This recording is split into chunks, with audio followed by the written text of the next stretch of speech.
What's up, and welcome to Nighttime at the Nerd Bar, episode 96. We're so close. Woo! Holy cow. Bringing you that end of the year Monday energy, and we are live. So if you're joining us live, join us over in the live chat. And if you're watching later, no worries, comment down below. Quick intros. Hello, I am Carrie Lane. And I'm Katie Cullen. And you can't quite tell, but got some festive earrings. They're like little cat faces. And then you also have some wonderful festive. I have my festive dumpster fire ugly Christmas sweater shirt. You can't see the text down here because if I lean back any further, I'm going to hit the screen. But it says merry and bright. Yes. I bought this in the winter of 2020 for reasons. Yes. And it has stuck around. And don't forget your beverages. Stay hydrated, folks. Yay. G Fuel, baby. Yes. Another form of hydration.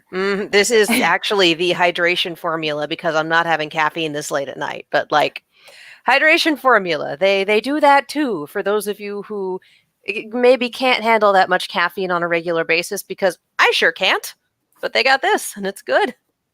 And that's a nice balance out because, you know, caffeine's great and all, but you do need to hydrate as well. So, you know, It's all about balance. Yeah. Yep. So G Fuel out here taking care of us. And we're taking care of all of you by giving you some exciting stuff that we have covered and checked out, as well as talking about Spy Family and other recommendations for things to watch, read, and all of that. So stick around for all of the above.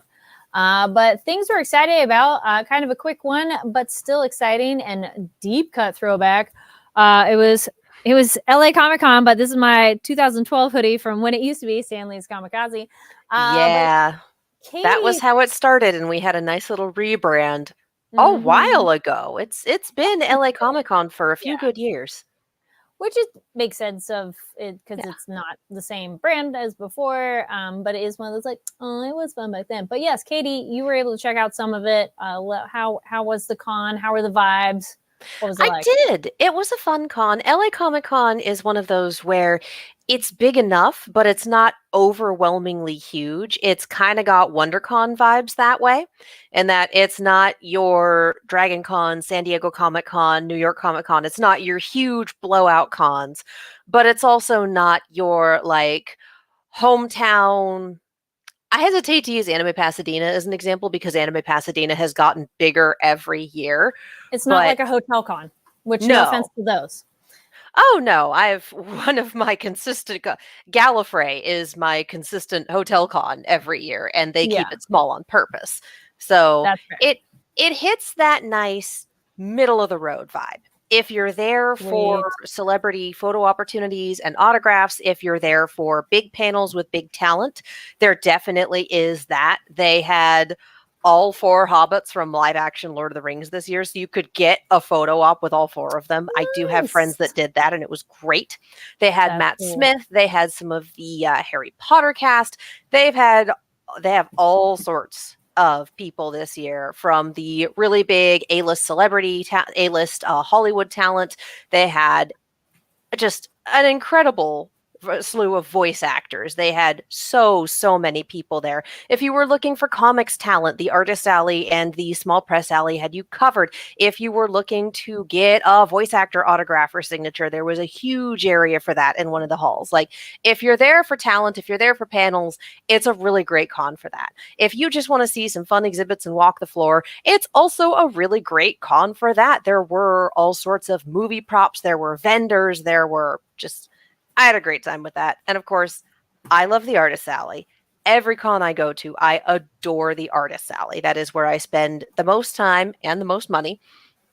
And Artist Alley at LA Comic Con does not disappoint because there is something for everyone. You're into anime, they have stuff for that. If you're into Marvel, there's a bunch of Marvel artists. I found an entire aisle of the Artist Alley that was horror focused. So if you wanted to see horror stuff, you could get it there. There was jewelry, art, prints, stickers, cosmetics, and bath bombs. There was all sorts of great stuff. So LA Comic Con is really great for variety. No matter what you're looking for, you will probably find it in some capacity there. If you want to see more coverage, that is on the Fanversation Instagram. There is a reel for last year's and this year, so you can really get a good feel for what goes on at the con. Sweet. Also, the timing is kind of nice in terms of the actor strike is at least on a pause right now. It's not. Yeah. I'm pretty sure they're still doing some negotiations, somethings, but that's awesome for those talent to be available and for fans to be able to, interact and go see them. And yeah, it is definitely a con with they bring in a lot of talent. So that's yay. And also an early December date. Like, yeah, things start really going crazy for the holidays. I did 4 different events this weekend because that is life sometimes. But it helps to be in a season where there's not too much going on and it doesn't overlap with, for me, Matsuri Con is the other like really big December convention that I know of, and that's not for another week or two. And it's not trying to compete with all of the big June, July, August conventions. So it's kind of nice to have one that's big enough, but not something where you have to fight other conventions same weekend or multiple weekends back to back. Like, it's a good time for it to be, because it used to be over Halloween, and before that it was in July. Like and then I was actually just looking down at my hoodie, and I'm like, oh, it's September, so they've played a lot around with a lot of dates. That October was no fun because I'm like, oh, spooky season, and it was hard to do both things. And I remember it being Halloween weekend, so yeah, this is kind of a nice sweet spot of like not as much competing stuff going on. Looking over at the live chat, we got Giga Derek. Howdy, humans. Hello. Yes. Well, I'm glad you're able to check it out. And then, yes, go check out Fanversation social media page, which also, speaking of, there we go. Go check us out over on Twitter, NTATNB. That is where we also share additional content. If we have press releases and there's images, that's where those live. And while you're here on Fanversation, make sure to give us a thumbs up and subscribe so you don't miss anything. And where was it? Chat. Giga Derek also said Anime NYC is moving to August next year, and boy, is that a decision. Interesting. I don't know if other cons... I wonder if it gives that, for one, I wonder if there's competition for the weekend that they have. And I also wonder if the convention center is weighing contracts, weighing what they get, and maybe getting a bigger show that weekend. Because I used to attend RTX, and RTX would oscillate between being 4th of July weekend and between being sometime in August, depending on what the Austin Convention Center had going on. So it was very much at the whims of who did the convention center want to book, who brought in the numbers, who got there first. It might also be the convention going, we still want to do it in summer, so we have people who are more able to travel because of summer break or when they're taking PTO or whatever, but we don't want to overlap with the big July cons and try to compete. Yeah. What is your favorite time of year to go to conventions? Leave us a comment. I mean, my July, I'm like, it's Anime Expo and Comic-Con. I'm like, yes, those are like the big anchors for like my rotational of what is happening. I'm like, I know Anime Expo is 4th of July weekend and Comic-Con's generally close behind it. And other than that, I'm all, I really enjoy the summer, though when it's really hot, that's a bit rough. Yeah. But being in California, March and September. Recently with the everything that's been happening, it has not been as temperate in September. But it kind of fluctuates. It's pretty bad. But give me the more temperate months when I know that I'm going to be doing a lot of walking, potentially outside, potentially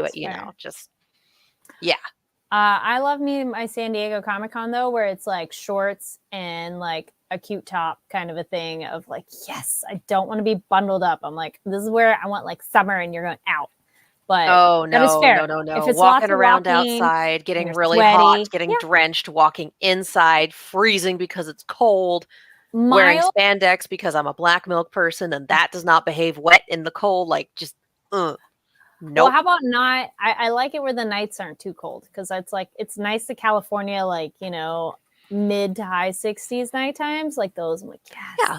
But that was, again, global warming. That was this weekend. Light jacket, done. Yeah. Looking back over the chat, Giga Dark says, for referring to Anime NYC, it's very crowded that time of year with cons in the region. Alrighty. And also added, I did like the November con where I could walk around in cosplay and not melt. Very true. Like that's the other thing of like if you have cosplay, like you know what you're wearing or not wearing very much factors into convention attire.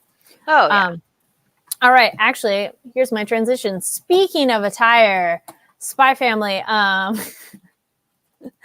our yours outfit is continually an impressive article of clothing that has not fallen apart and is comfortable to move in, and heels, which also still BAMF as always. It's like that's her only good dress. I'm like, okay, we got to get her another dress. Yes, like she's gonna take it back to the seamstress, and they're gonna look at the rip here and go, what? So like, we got to get you another dress, like another nice dress. Or alternate outfits. Can we have like, you know, different rotational? I mean, I get it when they have their signature outfits, but sometimes it's fun when there's like new ones thrown in there. Yeah. Speaking of your being our like BAMF, we got Anya being MVP too, of like with the assist. We finally had everyone in play this episode, and it was nice to see like, all right, we also have Lloyd out here. Like, is this just going to be an entire arc of him trying to figure out how to, oh no, it's not just a bomb, it's bombs plural. Okay, this is going to be him in his element. And I'm like, of course you brought your disguise kit. Just, of course you did. Of course you did. Yeah. Of course. This was also nice where we got to see everybody doing their thing, but not actually overlapping, but not at the same time. Yeah. Like nobody really discovered each other. I mean, obviously Anya knows because she can go between both groups, but everybody kind of doing their best. And I just loved Anya's throw of the weapon and how it like rolled and made the guy trip and fell on the guy's butt. And Anya's all, yes, all according to plan. Some of it was just, sometimes you have to sit back and go, as dramatic as things get, this show does run on comedy rules when it needs to. And so this absolutely ran on comedy rules to get the action and the drama where it needed to be. Yep. And again, we've talked about how well this show establishes both tones that it takes and how well it swaps between the two when it needs to, and how the stakes can complement the humor and vice versa. Like if this were in a very, very serious show that didn't have that comedy bent, we'd look at that and go, really? But because this is the kind of show where, we can have a crazy fight going down in the hallway, and we can have Lloyd trying to fit every piece of tourist merchandise he can find onto his body because he thinks it'll help. Like, we can balance both of these. We can do both at the same time. So this really worked well for having that little bit of Anya definitely brings the comedy with her when the adults can and should be more serious at times. So this really helped balance that out. Just that bit of slapstick and going, this is that kind of show that fully works. Another one of they went the direction of comedy, which was nice instead of going darker, was with the poor childcare lady that could have gone a totally different way. Like, what if she was like upset? Because I could imagine if you are that employee and your only job is to be watching these kids and a kid disappears, I've seen it before in other shows, and they would just go the opposite direction of like panic mode and crying and freaking out. But we don't see anything until she finds Anya. It's like, I found you little punk ass. Like, we are going back. And I like that it's funny. And then Anya's like, oh yeah. But that was amusing. And then of course she passes out because it's been a long day. But that was pretty funny of like, oh, hey dad, I'm going to go hang out here. Yeah. Anya's not done playing. Anya's going to play here, like in the daycare room. And Lloyd just convenient. Oh, thank God. Again, Anya, she's 5. So some of her understanding of logic is still just like, sweetie, no. But she has also been very, very good at using her role as a child to its fullest, whether that's, oh, hey, the circus lady show is really cool, or, okay, I need to be out of the way so dad can go take care of the bombs. I'm going to play in here, being like, there's other adult supervision, so he's not going to worry, and he's going to go do his thing. Yep. And then I'm going to go do my thing. Like, again, the 5-year-old logic doesn't always work, but when she needs to have her stuff figured out, she really does. I'm also remembering the episode with the restaurant where, with the guy's inner monologue, taught her how to build a bomb. And just right, yeah, she does have experience with bombs more than she should. Yeah. The other side note of real life thing of like, I'm like, no, those kids areas are so much fun. I was on a cruise when I was in middle school, and like hanging out in the kids area and the activity levels are amazing for kids. So it was kind of interesting that she was there all by herself, but you know, weird time maybe. But it was late at night. All the families were at the fireworks show, and I would imagine after that, most parents took their kids to bed. Side note of seeing something. Yes, I did see this. Gigadark says, did either of you see the Yor versus Chun-Li clip? It's on Twitter. It is from my understanding of the tweet is unverified if it's like Yor's going to actually be in Street Fighter, but it's like a sequence of Yor fighting Chun-Li in Street Fighter, and it looks so cool. I will tag you and retweet it because really big Monty Ohm energy, you know?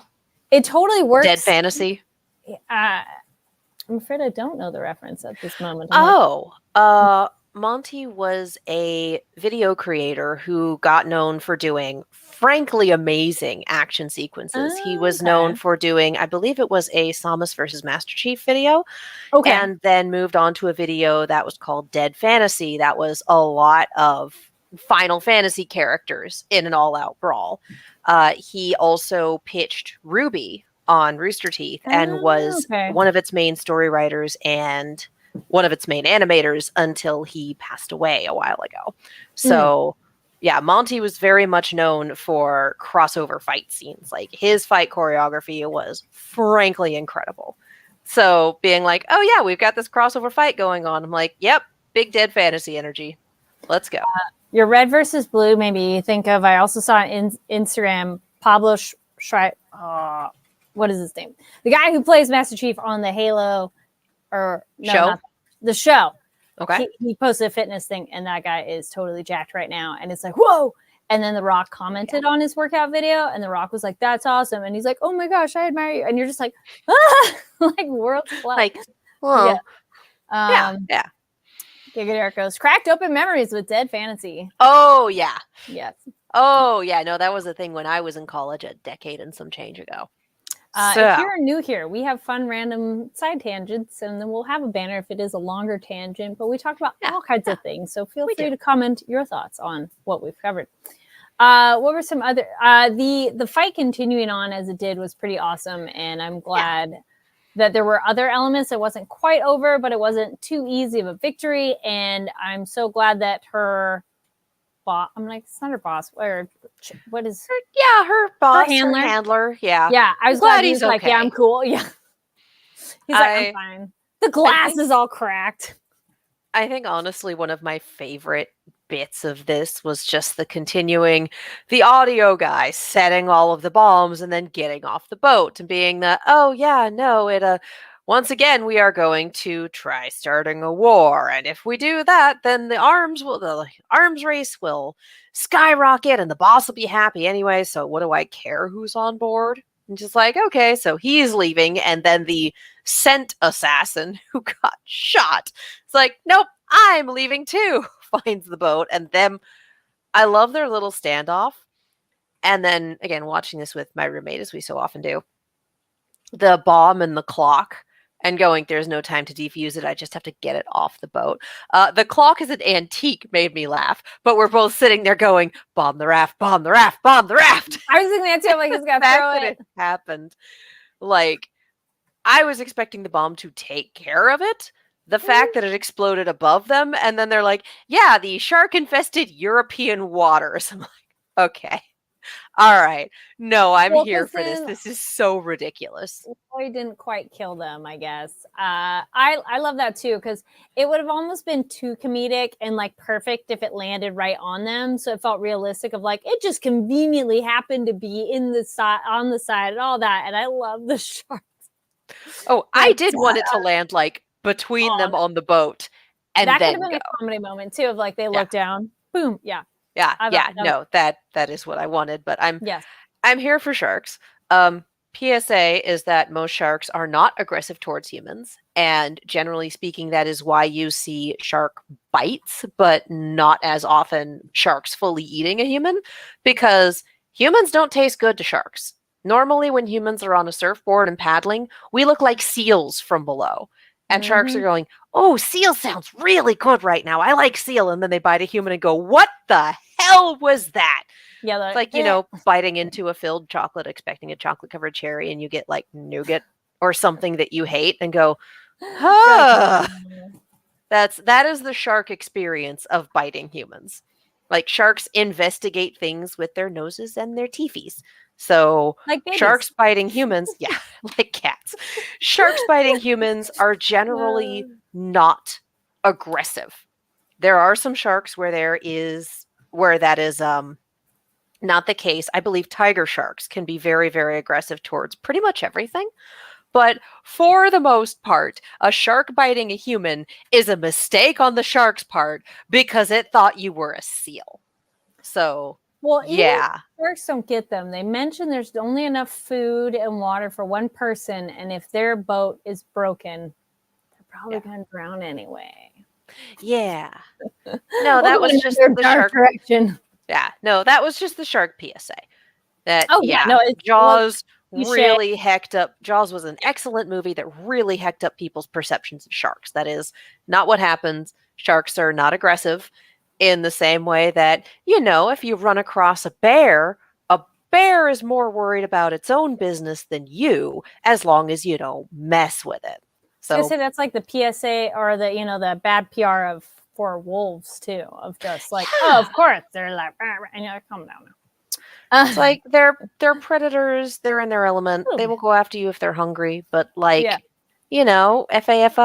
don't mess with them. Just I was all that wasn't really the transition I thought, but then I'm like, but back to our group of the people waiting under down below. Is it always going to be like this?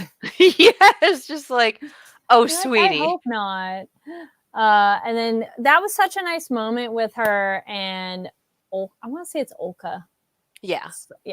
Olka and Yor, of just like, whatever your family is, I hope you guys have some downtime. And that was really nice to have both Lloyd and Yor unintentionally and subconsciously being like, my family, and going, wait, yes? And like, no, they're a cover, but having like, feels. Yeah. Because Lloyd just turning everything over and going, okay, I've succeeded in the mission. The mission was the vacation, but I couldn't have let it go because the consequences would have been bad. But it's just like, honey, like to be fair, you did try to turn it off for the most part. And then when it turned into, no, if I don't act, the consequences could cost hundreds of lives. Like, that's fair. That's absolutely fair that you stepped in and went, what if I don't let everyone die and let it be a terrorist incident? What if I don't do that? Yeah. He can't turn that part off. But it's the wait a minute and having and liking Anya and all that. You're just like, oh. So hopefully they get a little bit of R&R in the next episode. That's what the preview looks like. That's what it look like. I was fully expecting it to be end of the season with this one. Like, no, that would be a fair note to end on. But no, we get actual resort time. And then we get bragging about it at school, which I love. Of course. She's going to be like, I was on a cruise. Yeah. It was great.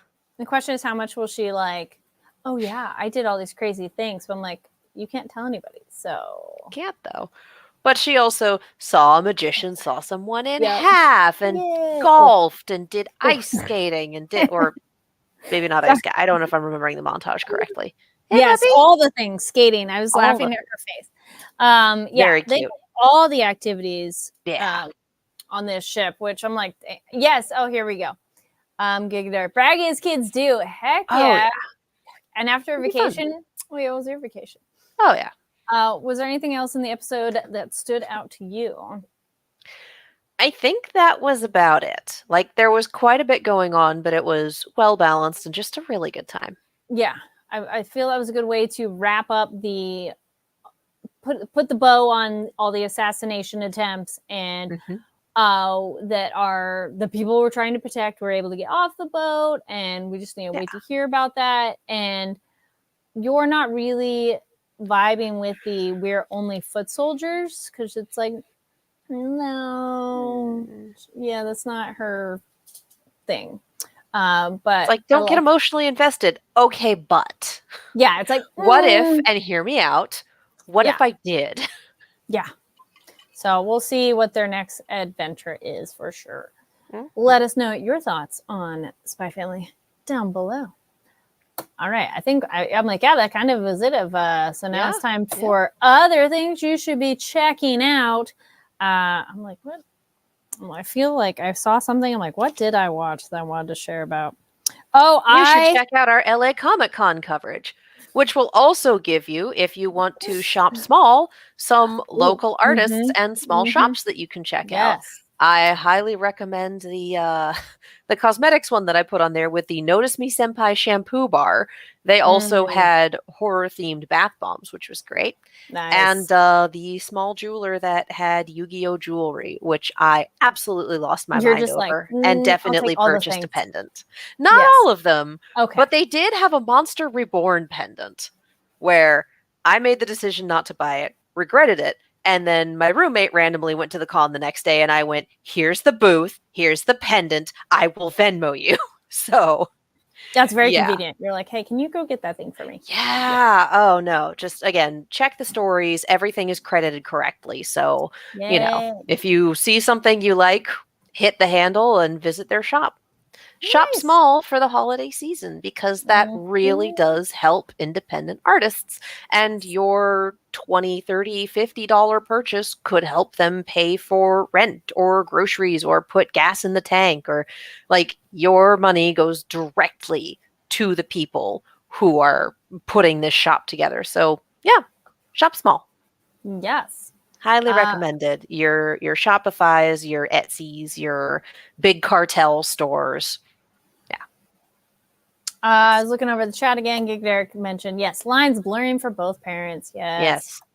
I was going to add I found really good artists on Instagram, and then go check out their page, and as well as like small businesses that make different bath products has been really awesome that I've loved.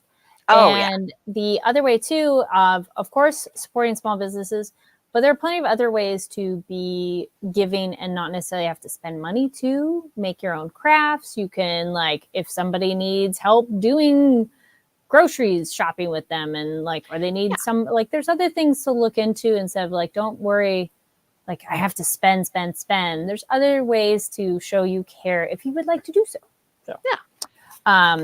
There we go. Oh, so speaking of like, we're spending time with someone, and one of those you should watch, Great British Baking Show. That was one of the things I finally finished season. I'm catching up. I'm season not 11. done yet. Yes, I'm catching up. I just finished. It was so good. Don't worry, I will not spoil it, because it was such a wonderful ride, and I love Allison so much as like the fourth host. Yes. She has been so fabulous this season.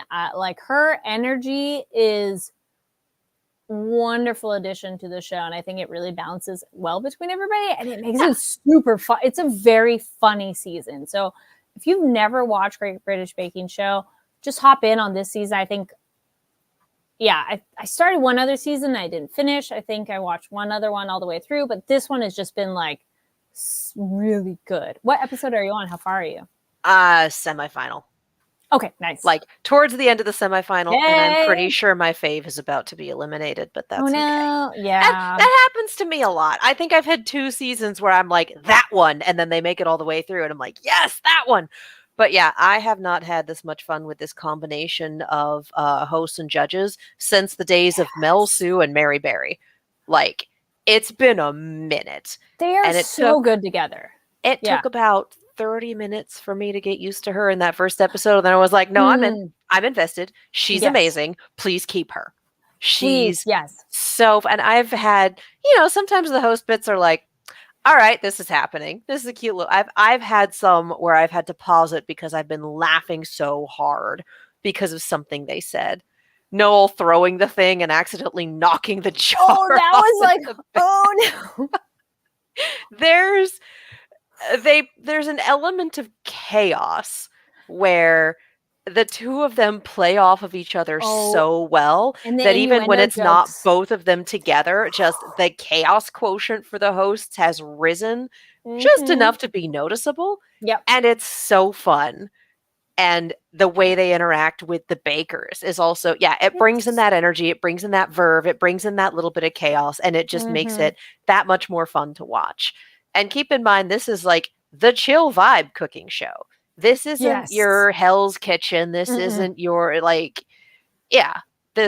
people are nice to each other and they help each other. I'm like, what reality show could you ever imagine watching, especially in America, where a contestant is helping another contestant? I'm like, no way would that really happen.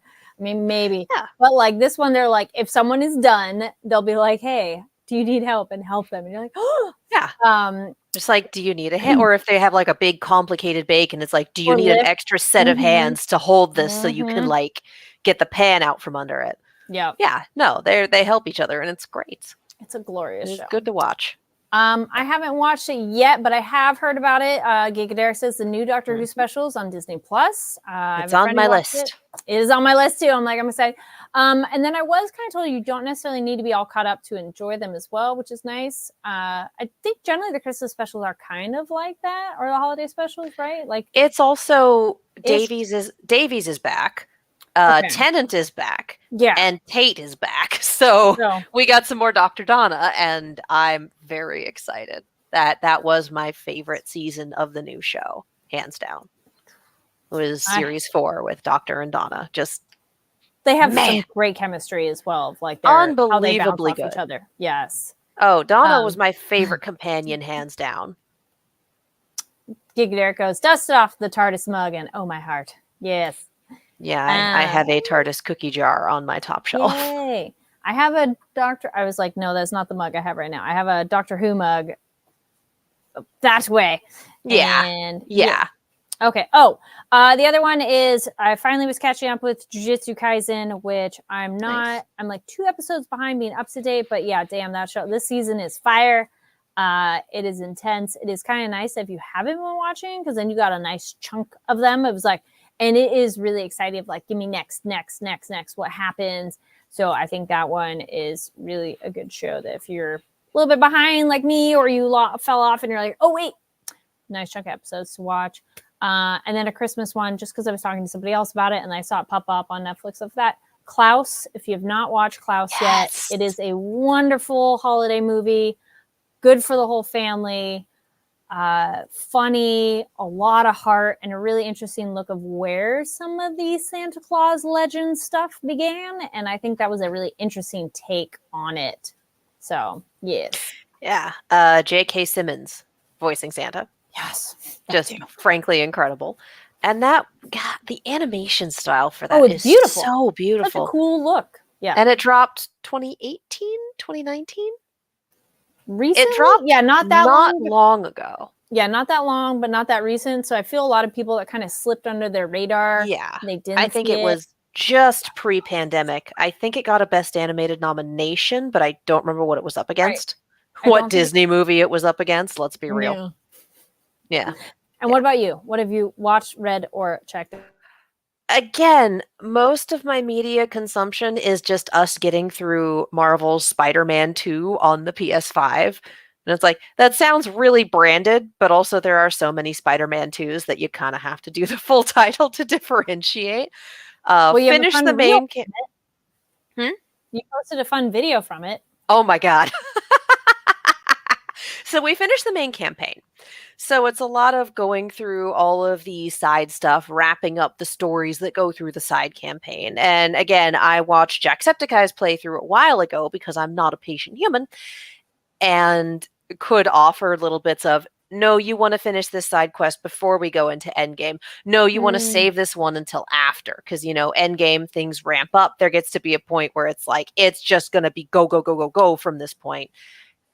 And what this game does, and I love that it does this, is when you get there, it tells you, hey, this is endgame. This is the last chance you're going to have to upgrade any suits or gadgets or anything before you go in. Are you sure you want to proceed? So it gives you that warning of, hey, if you have points you haven't spent yet, if you want to swap some things out, if you want to go do some side quests to earn the points to get whatever you need before we go into these last few fights, like, here is your chance.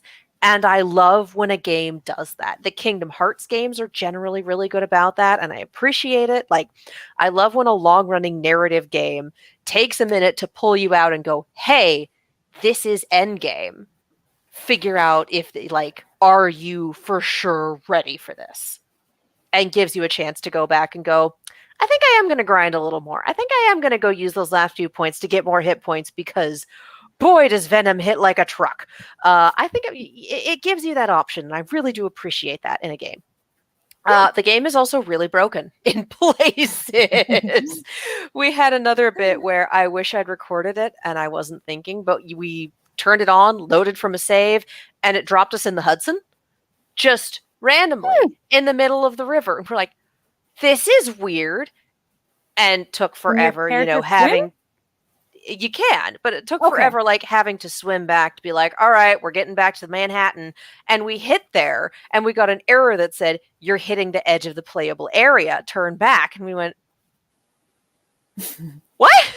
So some wires got crossed somewhere, and we had to just fully turn everything off and turn it back on again. And then it loaded where we were supposed to be, because loading from last checkpoint just dropped us in the middle of the water again. Weird.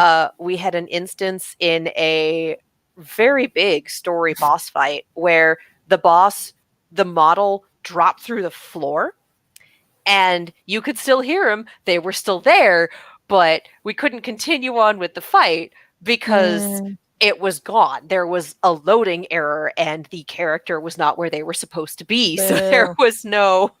Had to restart that fight, which, as a 3-phase fight, was not great to lose progress on that one, but whatever.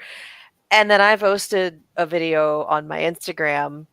You know, sometimes models clip through things. You beat a mook, and then they wind up in a weird position. The ragdoll gets really funny. You know, physics happens. This was a particularly weird... The model just clipped halfway through something, and... Are we okay? Are they okay? Like, it's a very big game, and I know you can't QA everything. Like, there's the issue with crunch in video game studios and having to be, you know, here's the deadline. It has to be released by now. We can't delay it. So you just release what you have and then release patches, which is a problem. It's a huge problem with the video game industry.